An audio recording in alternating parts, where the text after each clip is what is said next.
इस वीडियो के अंदर हम लोग बात करने वाले how to register a company in India. जी हाँ, चाहे आप प्रोप्राइटरशिप बनाना चाहते हैं, पार्टनरशिप, एलएलपी, प्राइवेट कंपनी या ओपीसी, ये सारी जो पांचों एंटिटी है आपके लिए कौन सी बेस्ट रहेगी, कितनी कॉस्ट लगती है, रजिस्ट्रेशन का क्या प्रोसीजर रहता है, कौन सी ऑफिशियल साइट रहती है, क्या आप खुद यहाँ पे क्रिएट कर सकते हैं या किसी सीए को, टैक्स कंसल्टेंट को हायर करना पड़ेगा। मतलब ये सारे सवालों के जवाब जो भी इंडिया के अंदर बिजनेस शुरू करना चाहता है उसको भाई आज मिलने वाले हैं। तो प्लीज पूरा वीडियो यहाँ पे जरूर देखिएगा। और यार वीडियो को शुरू करने से पहले बताना चाहूंगा, प्रोफेशनल एक्सपर्ट के थ्रू अगर आप अपनी कंपनी को रजिस्टर करवाना चाहते हैं बहुत ही अफोर्डेबल कॉस्ट के ऊपर, link in the description box, और आप हमारे 1700 रिव्यूज के ऊपर ट्रस्ट कर सकते हो। पहले बात कर लेते हैं, इंडिया में ना 5 टाइप की बेसिकली लीगल एंटिटीज होती है। एक होती है आपकी प्रोप्राइटरशिप फर्म, एक होती है आपकी पार्टनरशिप फर्म। ये जो दोनों चीजें हैं ये कंपनी नहीं कहलाती, ये बेसिकली फर्म्स होती है।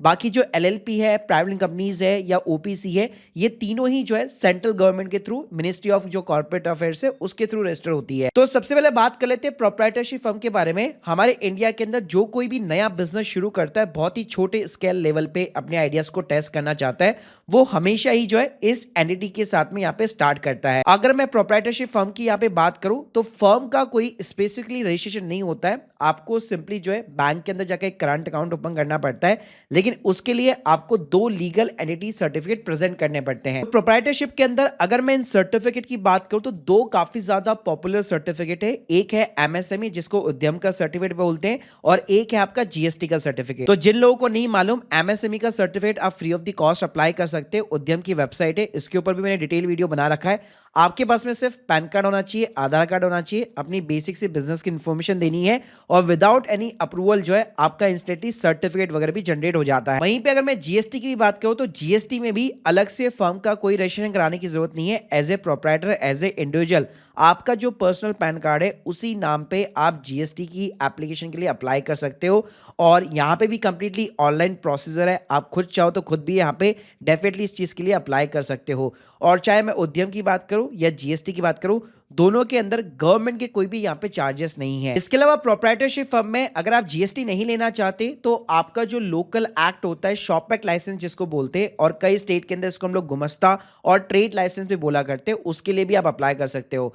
प्रोप्राइटरशिप में बस एक दिक्कत है, जो भी आप अपने ब्रांड का नाम रखेंगे, जो भी फर्म का नाम रखेंगे, वो सिक्योर नहीं होता है। यानी आपके नाम से कोई भी और भी यहाँ पे सिमिलर नेम से फर्म खोल सकता है। तो नेम का कोई प्रोटेक्शन नहीं है, आपकी लायबिलिटी यहाँ पे अनलिमिटेड रहेगी और इसकी क्रेडिबिलिटी जो है लो रहती है। और फंडिंग ऑप्शन के अंदर मैं बात करूं तो यहाँ पे सिर्फ आप बैंक से लोन उठा सकते हो या किसी रिलेटिव से पैसे उठा सकते हो। बाकी टैक्स के अंदर आपको एडवांटेज ये मिलता है कि आपकी जो पर्सनल इनकम टैक्स की स्लैब्स होती है, जैसे आपको पता होगा अभी राइट नाउ इंडिया में 12 लाख रुपए तक कोई इनकम टैक्स नहीं है।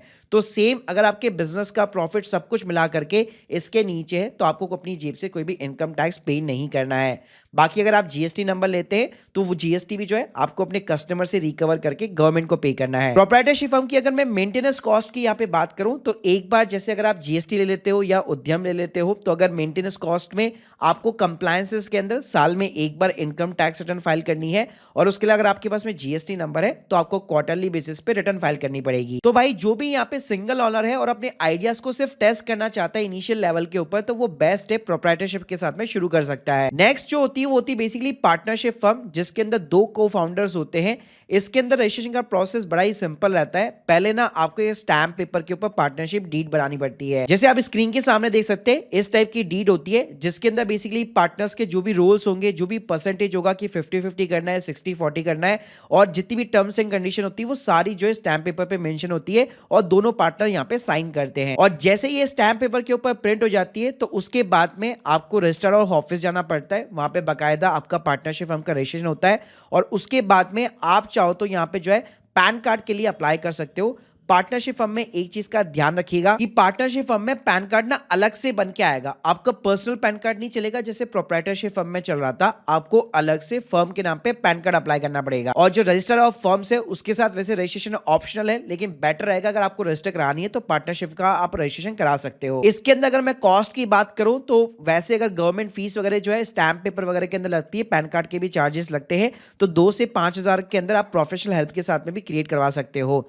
बाकी अगर मैं मेंटेनेंस कॉस्ट की बात करूं तो डिपेंड करता है, साल में एक बार आपको इनकम टैक्स रिटर्न तो फाइल करनी ही करनी है, लेकिन पार्टनरशिप का आपने रजिस्ट्रेशन कराने के बाद में लेट सपोज आपने अलग से उसके ऊपर जीएसटी ले लिया, जीएसटी नंबर ले लिया, तो फिर आपको क्वार्टरली या मंथली बेसिस पे फाइलिंग भी करनी पड़ेगी। और इसके अंदर भी प्रोप्राइटरशिप फर्म की तरह कोई भी नेम का प्रोटेक्शन नहीं रहता है और जितने भी पार्टनर्स होते हैं उन सभी की लायबिलिटीज जो है अनलिमिटेड रहती है। और क्रेडिबिलिटी की बात करो तो यहाँ पे भी सेम लो क्रेडिबिलिटी रहती है, क्योंकि कोई भी इसका डेटा जो है गवर्नमेंट का जो डेटा होता है उसके अंदर आपकी फर्म को कोई सर्च नहीं कर सकता। इसके लिए अगर मैं क्रेडिबिलिटी की बात करूं तो प्रोप्राइटरशिप के कंपेयर में थोड़ी सी हाई क्रेडिबिलिटी है, लेकिन स्टिल यहाँ पे लो क्रेडिबिलिटी मानी जाती है as compare to the company. Plus अगर मैं टैक्सेस की बात करूं तो जितना कंपनी के अंदर या फर्म के अंदर आप प्रॉफिट कमाओगे उसके ऊपर फ्लैट 30% आपको टैक्स पे करना पड़ेगा। बाकी पार्टनर्स चाहे तो फर्म से सैलरी वगैरह विड्रॉल कर सकते हैं। तो देखिए प्रोप्राइटरशिप फर्म, पार्टनरशिप फर्म जो है बेसिक लेवल की एक फर्म्स होती है, लेकिन अगर आप एक प्रॉपर कंपनी बनवाना चाहते हो तो उसकी शुरुआत हो जाती है प्राइवेट लिमिटेड कंपनी के साथ में। तो प्राइवेट कंपनी के अंदर क्या है, 2 को फाउंडर्स चाहिए, मतलब 2 डायरेक्टर्स चाहिए होंगे जैसे पार्टनरशिप फर्म के अंदर है। लेकिन यहाँ पे ना प्रॉपर सेंट्रल गवर्नमेंट की authority, ministry of corporate affairs, इनके साथ में प्रॉपर रजिस्ट्रेशन होता है। तो यहाँ पे ना डिजिटल सिग्नेचर वगैरह बनते, फिर डीआई नंबर लिया जाता है, फिर यहाँ पे नेम का अप्रूवल भी लिया जाता है, क्योंकि एक बार आपके ब्रांड नेम से कंपनी बन गई तो सेम नाम से कोई दूसरा कोई बंदा जो है कंपनी वापस खड़ी नहीं कर सकता। मतलब यहाँ पे प्रॉपर आपको नेम का प्रोटेक्शन देखने को मिल जाता है जिस भी नाम से आप कंपनी रजिस्टर कराओगे। जो प्रोप्राइटरशिप फर्म है, पार्टनरशिप फर्म है, आप डेफिनेटली खुद क्रिएट कर सकते हैं, लेकिन अगर मैं प्राइवेट कंपनी की बात करूं तो वहां पे आपको प्रोफेशनल की हेल्प लेनी पड़ेगी, क्योंकि एक तो फॉर्म काफी ज्यादा कॉम्प्लेक्स होते हैं और आपके जितने भी यहाँ पे सर्टिफिकेट्स होते हैं जो आप डॉक्यूमेंट्स अपलोड करेंगे वहां पे ना आपको एक प्रैक्टिसिंग सीए, सीएस या लॉयर का जो है अटेस्टेशन भी लगाना पड़ेगा, मतलब उनका डिजिटल सिग्नेचर यूज करना पड़ेगा। अगर देखो सेटअप कॉस्ट की बात करो तो इसमें ना काफी सारे गवर्नमेंट के चार्जेस होते हैं, स्टैंप ड्यूटी भी आती है, तो ये डिपेंड करता है स्टेट टू स्टेट। बाकी ऑन एन एवरेज जो है 8 से 10,000 रुपए में बन जाती है। एडवांटेज की बात करूं, यूनिक नेम का प्रोटेक्शन आपको मिल रहा है, प्लस लायबिलिटी जो है लिमिटेड देखने को मिल रही है, यानी अगर कोई दूसरे पार्टनर ने कुछ कांड कर दिया तो उसका इंपैक्ट ना आपके ऊपर नहीं आने वाला है। प्लस प्राइवेट कंपनी के अंदर आपको हायर क्रेडिबिलिटी मिलती है। इवन जो आप शार्क टैंक के अंदर जो फंडिंग वगैरह के जो चीजें देखते हैं, चाहे वीसी से हो गया, एंजल इन्वेस्टर से हो गया, वो चीजें भी केवल प्राइवेट कंपनी के अंदर ही पॉसिबल है। टैक्सेस की बात करो तो यहाँ पे स्मॉल कंपनीज के लिए 25% का टैक्स रेट है। जो भी आप प्रॉफिट कमाओगे 25% टैक्स आपको पे करना पड़ेगा, और जो दोनों डायरेक्टर्स है वो अपनी अपनी सैलरी डेफिनेटली यहाँ पे विड्रॉल कर सकते हैं। कंप्लायंसेस की बात करो, इनकम टैक्स रिटर्न तो साल में एक बार फाइल करनी करनी है।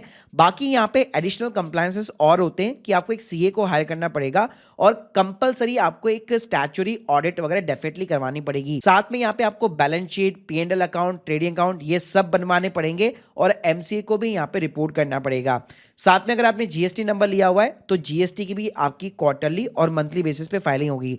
तो इसमें भी मेंटेनेंस कॉस्ट भी जो है 7 से 20 हजार रुपए पर ईयर आपकी यहाँ पे आ सकती है। तो जो भी स्टार्टअप यहाँ पे लॉन्ग टर्म विजन के साथ में फंडिंग वगैरह उठाना चाहते हैं, अपने बिजनेस के नेम को प्रोटेक्ट करना चाहते हैं, तो डेफिनेटली प्राइवेट कंपनी के साथ में वो जा सकते हैं। लेकिन मान लीजिए प्राइवेट कंपनी के अंदर आपको लगता है कि भाई बहुत सारे कंप्लायंसेस है और मेरे को थोड़े से कंप्लायंसेस कम चाहिए, भले फीचर या बेनिफिट कम मिल जाए, तो उस केस में फिर आप लिमिटेड लायबिलिटी पार्टनरशिप के साथ में जा सकते हो। अल्टीमेटली ये है तो पार्टनरशिप फर्म ही, लेकिन इसके अंदर आपको लिमिटेड लायबिलिटी मिल जाती है और एक कंपनी का दर्जा मिल जाता है। तो यहाँ पे भी आपको सारे पार्टनर्स के डिजिटल सिग्नेचर, नेम का अप्रूवल वगैरह, एलएलपी का इनकॉर्पोरेशन, एग्रीमेंट की फाइलिंग वगैरह सब कुछ यहाँ पे करवाना पड़ेगा। इसकी setup cost as compare to the private company थोड़ी सी यहाँ पे कम आती है, 5 से 8 हजार में हो जाता है। बाकी यहाँ पे भी आप इन्वेस्टर से फंडिंग वगैरह उठा सकते हो। यहाँ पे भी आपकी लायबिलिटी लिमिटेड रहने वाली है, नेम का प्रोटेक्शन मिलेगा, हाई क्रेडिबिलिटी रहेगी। यहाँ पे अगर मैं टैक्स की बात करूँ तो 30% का टैक्स रेट है, लेकिन अच्छी बात है कि प्रॉफिट के ऊपर यहाँ पे टैक्स पे करने के बाद में जो भी आपका बच जाता है सारे पार्टनर्स या जो भी है बेसिकली वो उसको विड्रॉल भी कर सकते हैं। तो यहाँ पे टैक्स के अंदर थोड़ा सा एक एडवांटेज मिलता है। कंप्लायंसेस की बात करो, इनकम टैक्स रिटर्न साल में एक बार फाइल करनी है। प्लस यहाँ पे ना आपको ऑडिट करवाने की जरूरत नहीं पड़ेगी। अगर आपका टर्नओवर कम है तो आप सिंपली एमसी से फाइलिंग से, यानी आपकी जो balance sheet, P&L, trading account है उसको केवल आपको रिपोर्ट करना पड़ता है। इसके अलावा अगर जीएसटी नंबर लिया हुआ है तो आपको क्वार्टरली या मंथली बेसिस पे फाइलिंग करानी पड़ेगी। और सेम यहाँ पे भी एलएलपी के अंदर आप खुद जो है रजिस्ट्रेशन नहीं कर पाओगे, क्योंकि जब आप फॉर्म भरने जाओगे लास्ट में मैंने बताया एक प्रैक्टिसिंग सीए या सीएस, उससे आपको डीएससी के थ्रू यहाँ पे आपको अटेस्टेशन करवाना पड़ेगा। इसके बाद में पांचवा जो स्ट्रक्चर ऐसा है कि मान लीजिए कोई सिंगल फाउंडर है, लेकिन वो फिर भी चाहता है कि भाई मैं विदाउट एनी को फाउंडर, विदाउट एनी पार्टनर्स जो है मैं 1 पर्सन कंपनी के साथ में अपनी खुद की एक कंपनी बनाऊं प्रॉपर तरीके से। तो उसके लिए भाई ये ओपीसी यहाँ पे बेस्ट ऑप्शन है। मतलब प्राइवेट कंपनी के सारे बेनिफिट्स आपको मिलते हैं, लेकिन एज ए सिंगल पर्सन भी आप कंपनी बना सकते हो। तो इसमें अगर मैं सेटअप कॉस्ट की बात करूं 8 से 10 हजार रुपए की कॉस्ट आती है। एडवांटेज कवरेज, वही लिमिटेड लायबिलिटी मिल जाती है, नेम का प्रोटेक्शन मिल जाता है, हाई क्रेडिबिलिटी आपको देखने को मिल जाती है।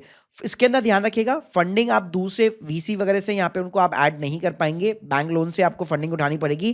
टैक्सेस इसके अंदर 25% है स्मॉल कंपनीज के लिए, वरना फिर 30% है। कंप्लायंस के अंदर यहाँ पे भी इनकम टैक्स की आपको फाइलिंग करानी पड़ेगी, एमसी की फाइलिंग करानी पड़ेगी, जीएसटी नंबर है तो रिटर्न्स यहाँ पे डेफिनेटली जाएगी। तो मेंटेनेंस कॉस्ट भी यहाँ पे जो प्राइवेट कंपनी का होता है उससे थोड़ा सा कम आप यहाँ पे लेके चल सकते हो। अब गाइस मैंने आपको जो 5 स्ट्रक्चर बताए, तो देखिए वो है ना कंपनी के और फर्म के रजिस्ट्रेशन का पूरा प्रोसीजर मैंने आपको बताया, लेकिन उसके ऊपर भी कई सारे आपको सर्टिफिकेट चाहिए होते हैं। जैसे प्रोप्राइटरशिप फर्म, पार्टनरशिप फर्म में भी आप देखेंगे तो आपने जीएसटी जो है बाद में अप्लाई कर सकते हो। मान लीजिए आपको इंपोर्ट एक्सपोर्ट का बिजनेस शुरू करना है तो आपको आईसी कोड चाहिए होगा। अगर आप फूड वाले बिजनेस के अंदर हो तो फिर आपको फैसाई लाइसेंस चाहिए। अगर आपको अपना लोगो प्रोटेक्ट करना है, अपना ब्रांड नेम प्रोटेक्ट करना है तो फिर आपको ट्रेडमार्क के लिए भी अप्लाई करना पड़ेगा, बिजनेस का करंट अकाउंट भी चाहिए। तो ये पांचों लीगल एंटिटी के अंदर ये सारे जो है कॉमन सर्टिफिकेट होते हैं, जो कि डिपेंड करता है आप किस टाइप का बिजनेस कर रहे हो। बाकी गाइस ये जितनी भी एंटिटीज के वीडियो जो मैंने सेपरेटली यहाँ पे क्रिएट किए हुए हैं, उन सभी के लिंक्स जो है मैं आपको डिस्क्रिप्शन बॉक्स में प्रोवाइड कर दूंगा। तो गाइस अब आपको समझ में आ गया होगा कि कंपनी रजिस्ट्रेशन का मतलब ये नहीं है कि कोई एक ही गवर्नमेंट साइट पे जाकर आप सिंपली सर्टिफिकेट निकाल लो। यहाँ पे डिपेंड करता है आपकी रिक्वायरमेंट क्या है, आप कौन सी लीगल एंटिटी को चूज कर रहे हैं और उसमें भी किस टाइप का आप सर्टिफिकेट बनवाना चाहते हैं। So guys hope you like this video, please subscribe channel. बाकी अगर आप हमसे कोई भी सर्विस लेना चाहते हैं, link in the description box, और आप लोग के फीडबैक जरूर बताइएगा। Thank you guys, thank you very much.